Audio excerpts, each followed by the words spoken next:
রেখেছি। এখান থেকে এটা হলো সেগুন বাড়িতে বক্স কালভার্ট, ভাই রিপোর্টার একটু চাপেন না ভাই। এইটার আমরা এই পয়েন্টে আছি।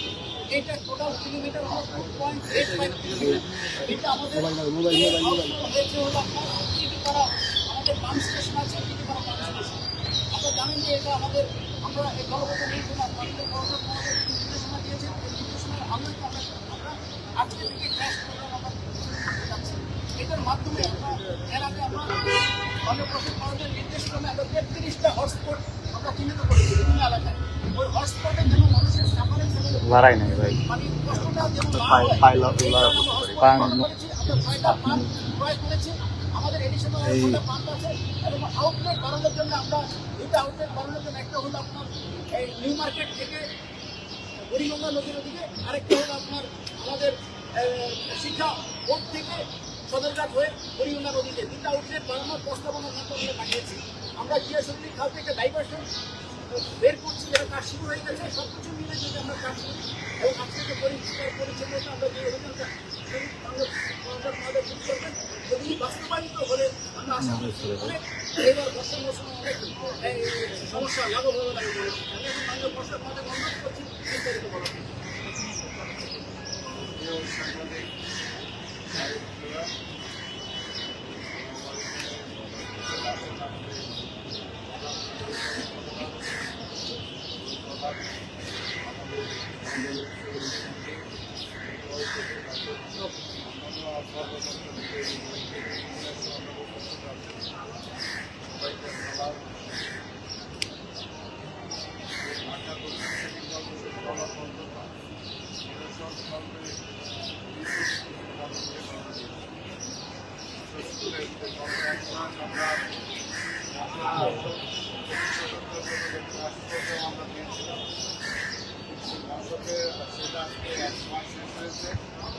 আজকে থেকে আবার আমরা এই জলবদ্ধতা নিরসনের জন্য আমাদের বক্স কালভার্ট সহ খাল, নদী, নালা যেগুলো আছে সেগুলো, তারপরে আমরা আবার 1 মাস ব্যাপী আমরা কর্মসূচি আজকে থেকে আমি ঘোষণা করি।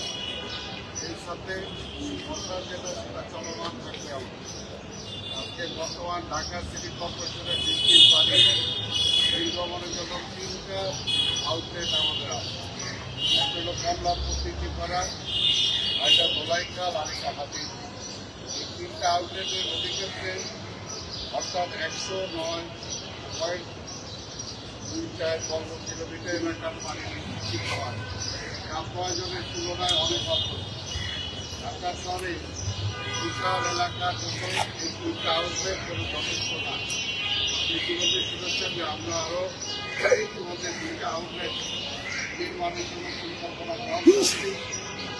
মাননীয় প্রধানমন্ত্রী ইতিমধ্যে আমাদের সম্মতি দিয়েছেন, সেটাও যথারীতি আমরা আশা করতেছি যে অতি দ্রুত। আপনারা জানেন যে এখন বৃষ্টি হলে নিউ মার্কেট পানি জমে যায়, সেটাকে দূর করার জন্য সেদিকে একটা, আরেকটা আমরা চেষ্টা করছি পুরোনো ঢাকার 2টা আউটলেট আমরা করে করার চেষ্টা করছি। আরেকটা জানেন আপনার শ্যামপুরের খালের পানি নিকটবর্তী বুড়িগঙ্গা নদীর যে নিষ্কাশনের জন্য খাল প্রকল্প বৃহৎ ব্যাসে কালভার্ট করা হয়েছে, আউটলেট নির্মাণের জন্য চলমান রয়েছে আমাদের কাজ। ঢাকা দক্ষিণ সিটি কর্পোরেশনে প্রায় 33টা হট স্পট আমরা বের করেছি। বৃষ্টি হলে এই 33টা স্পটে পানি জমে যায়।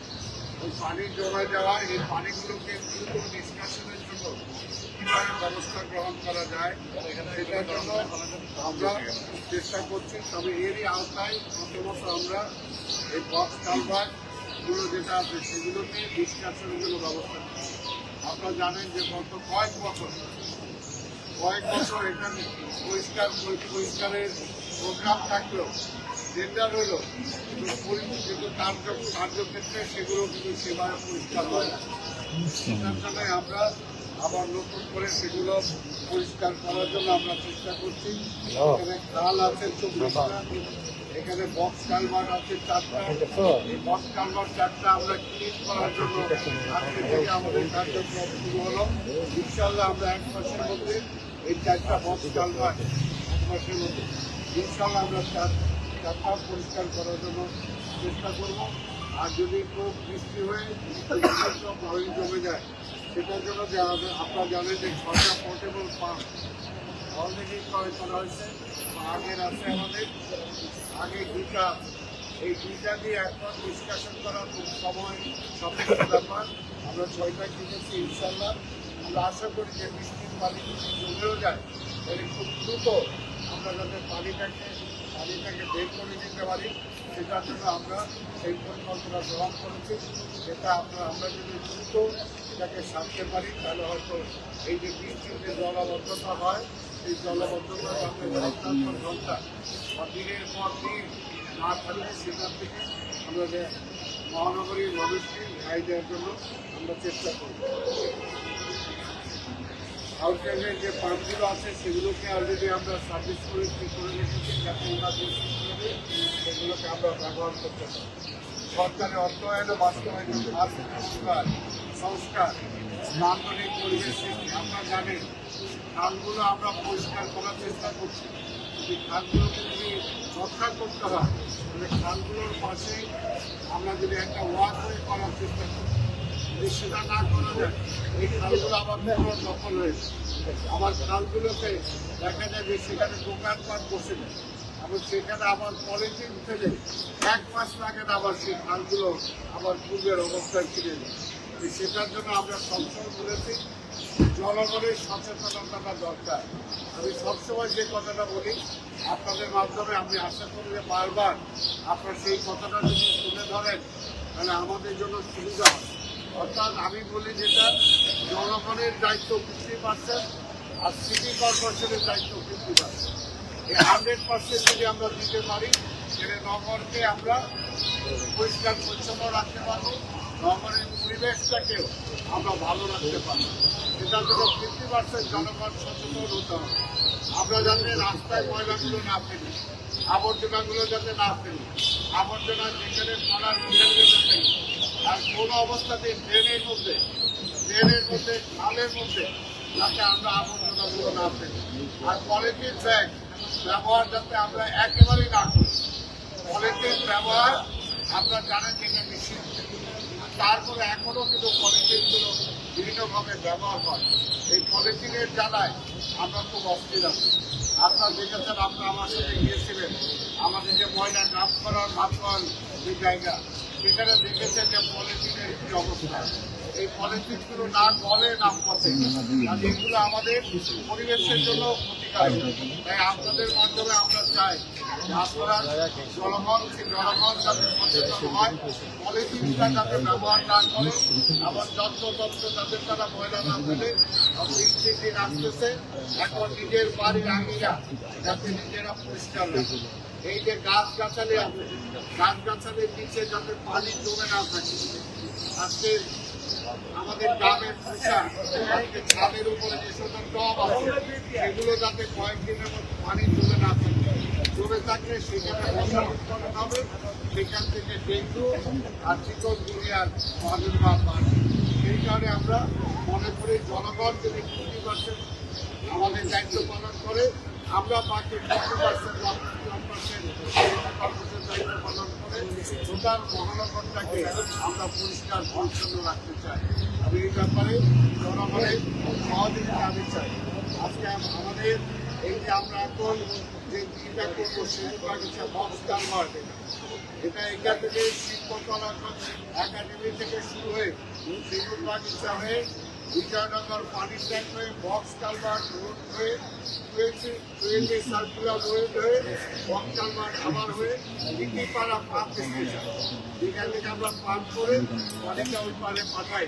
সেই পর্যন্ত প্রায় 2.85 কিলোমিটার প্রায় এটা আছে। আমার এটা কষ্ট আছে 16 বর্গফুট, গভীরতা প্রায় 8 থেকে 20 ফিট। আপনারা জানেন অনেক জায়গায় জলীয়তা কমে আসছে, এমনভাবে কমে গেছে নর্দমাগুলো, মাটিগুলো, কারণ সেগুলো আমাদেরকে অনেক কষ্ট করে সেগুলোকে পরিষ্কার করতে হবে। এইটা যদি আমরা পরিষ্কার করতে পারি, 10 লক্ষ মানুষ আজকে সেগুন বাগিচা, সচিবালয়, পল্টন, কাঁচাই, এলাকার প্রায় 10 লক্ষ মানুষ এটার উপকারী হবে। আমার পানি নিষ্কাশনের যেটা পানি নিষ্কাশনের জন্য এই সেগুন বাগিচা, সচিবালয়, পল্টন, কাঁচাই, ফকিরপুর, মন্দিরের ইত্যাদি এলাকা পানি নিষ্কাশনের কারণে এই জায়গায় সুবিধাটা পাবে। আমরা এক মাসের মধ্যে এটা চেষ্টা করছি করার জন্য দ্রুত, কিন্তু এটা করতে গেলে কিন্তু একটা আমরা সময় পেয়েছি 5 মাস, এর মধ্যে তো বর্ষা চলে আসবে। কাজে বর্ষার আগে আমরা টার্গেট দিয়েছি 5 মাসে তো হবে না, 1 মাসের মধ্যে যাতে আমরা করতে পারি, সেটার জন্য দ্রুত আমাদের এটা বাস্তবায়ন করার জন্য করার চেষ্টা করব। আমরা এখন এইখান থেকে আজকে উদ্বোধন করবো এই সবুজ বাগিচা মাদক দ্রব্য নিয়ন্ত্রণের অধিদপ্তরের পাশ থেকে। আমি এটা আমরা শেষ করবো যে সেই কমলাপুর সেইখানে যাওয়া হবে। এটাকে পরিষ্কার করার জন্য আমরা ভারী যন্ত্রপাতি যেমন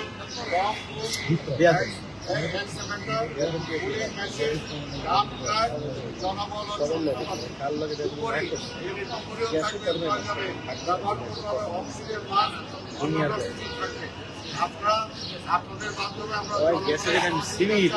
এই কয়দিন যাতে এখানে যদি কোনো অসুবিধা হয়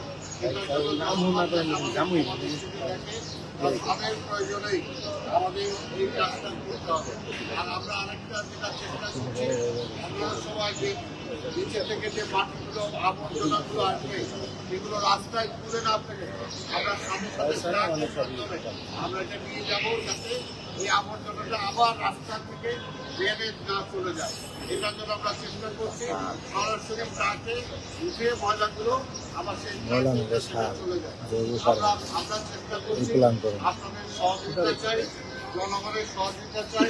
আপনারা জানেন আমাদের মাননীয় প্রধানমন্ত্রী তারেক রহমান প্রতি সপ্তাহে আমাদের কিনে বসছেন, প্রতি সপ্তাহে আমাদেরকে নির্দেশ দিচ্ছেন ঢাকা মহানগরের মানুষকে কীভাবে নাগরিক সুযোগ সুবিধা দেওয়া যায়, সেটার জন্য কী কী কাজ করা যায়, সেটার জন্য একটার পর একটা আমরা কাজ করছি।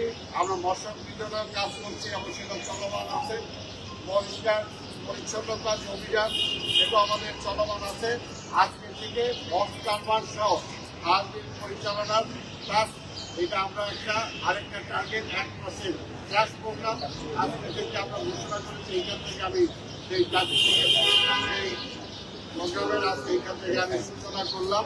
এখান থেকে আমি আশা করি আজকের এই কাজটা সফলভাবে আমাদের কনজারভেশন ডিপার্টমেন্ট, আমাদের হেলথ ডিপার্টমেন্ট, আমাদের ইঞ্জিনিয়ারিং ডিপার্টমেন্ট যৌথভাবে আজকে এটাকে সম্পাদন করতে পারবে বলে আমরা এটা আশা করি। এবং আমাদের অফিসার সহ আমাদের সচিব সহ প্রত্যেকটা সিনিয়র কর্মকর্তাদেরকে আমরা বিভিন্নভাবে দায়িত্ব ভাগ করে দিয়েছি, তারা যাতে এগুলো নজরদারি করেন, কোথায় কী কাজ করা দরকার তাদের সহযোগিতা করেন, তাৎক্ষণিকভাবে আমরা চেষ্টা করি। কাজে ঢাকা মহানগর, ঢাকা সিটি কর্পোরেশন তার দায়িত্ব পালন করার জন্য আগের সময় অন্তর্ভ ছিল, এখন অন্তর্ভ নাই, সময় সত্ত্বেও ইনশাআল্লাহ আমরা চেষ্টা করবো ঢাকা মহানগরের জনগণের এই সেবা যাতে আমরা দিতে পারি। সেটার জন্য আমি আবার সাংবাদিকদের মাধ্যমে আপনাদের মাধ্যমে এই এলাকার জনগণকে জানালাম, প্রত্যেকটা এলাকার জনগণকে আপনারা জানাবেন সবার সহযোগিতা আমার দরকার, সবার সহযোগিতা চাই, সবার দায়িত্ব বোধের সাথে যাতে সবার নাগরিক দায়িত্বটা আমরা পালন করে আমরা আশা করি। এবং সিটি কর্পোরেশনও তার দায়িত্ব যেটা হবে সেই দায়িত্বটা ইনশাআল্লাহ পালন করবে। আপনাদের সবাইকে ধন্যবাদ।